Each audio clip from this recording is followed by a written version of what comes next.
सोबत भाजप नेते रवींद्र चव्हाण हे जोडले गेलेले आहेत। रवींद्रजी, स्वागत तुमचं TV9 मराठीमध्ये। खरं तर ही भीषण घटना महिनाभरात दुसऱ्यांदा आपण बघतो आहोत। प्रश्न असा आहे की ज्या रासायनिक प्रक्रिया करणाऱ्या MIDC मधल्या कंपन्या आहेत यांचं स्थलांतर केलं जावं अशी मागणी वारंवार स्थानिकांकडून येते, मात्र तशी पावलं उचलली जात नाहीत। आपण ज्या गाईडलाईन्स जारी करतो त्या गाईडलाईनचं पालन या कंपन्यांकडून होतंय का?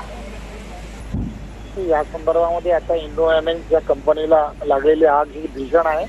सद्यस्थितीत त्या ठिकाणी अग्निशामक दल जे आहेत ते पोहोचलेले आहेत, पोलीस यंत्रणाही पोहोचली आहे। तिथे कोणतीही जीवितहानी होऊ नये म्हणून आजूबाजूच्या नागरिक जे आहेत त्या नागरिकांना सुद्धा वेगळ्या ठिकाणी स्थलांतरित करण्यासाठी ऑलरेडी तिथले असणारे कार्यकर्ते आणि स्वयंसेवक हे लागलेले आहेत। आणि या संदर्भात आदरणीय मुख्यमंत्र्यांनी आणि MIDCच्या सर्व अधिकाऱ्यांनी तिथले असणारे उद्योजक असतील किंवा या सगळ्यांबरोबर ऑलरेडी बैठका घेऊन त्यांच्या स्थलांतरित करण्यासाठी काही धोरण कसं आखता येईल या संदर्भातली कारवाई ऑलरेडी करायला सुरुवात केली आहे। आणि मिनवाईलच्या काळातच या अशी पुन्हा एकदा घटना झाली आहे। घटना अत्यंत दुर्दैवी आहे, त्यामुळे लवकरच त्या संदर्भातलं जे धोरण आहे ते आदरणीय मुख्यमंत्री आणि शासनाच्या माध्यमातून नक्की करण्याच्या संदर्भातली पावलं ही तात्काळ उचलली गेलेली आहेत। फक्त ते लवकरात लवकर व्हावीत अशी अपेक्षा आहे। रवींद्रजी, या परिसरामध्ये अभिनव नावाची एक शाळा सुद्धा आहे। या शाळेतल्या विद्यार्थ्यांची, शिक्षकांची काळजी कशी घेतली जाते?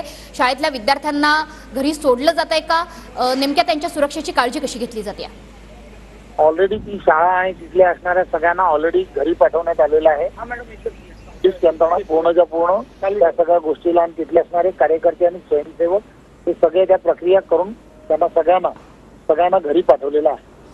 रवींद्रजी, महिनाभरापूर्वी जेव्हा डोंबिवली MIDC मध्ये अशाच एका कंपनीला आग लागली होती, मुख्यमंत्र्यांनी त्या ठिकाणी व्हिजिट सुद्धा केली होती, भेट दिली होती आणि अनेक राजकीय प्रतिक्रिया सुद्धा त्या संदर्भाने आल्या होत्या। मात्र अजूनही तुम्ही म्हणताय की धोरण निश्चिती व्हायची आहे।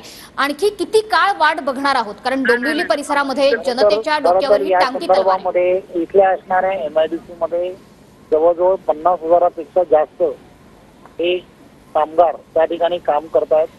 ते तिथे त्याच भागांमध्ये जवळपासच्या भागांमध्ये राहतात, ज्यांच्यावरती सुद्धा बेरोजगाराची कुऱ्हाड येण्याची शक्यता असते। तिथले असणारे उद्योजक जे आहेत ते उद्योजक यांचाही त्याला सगळ्याला विरोध आहे।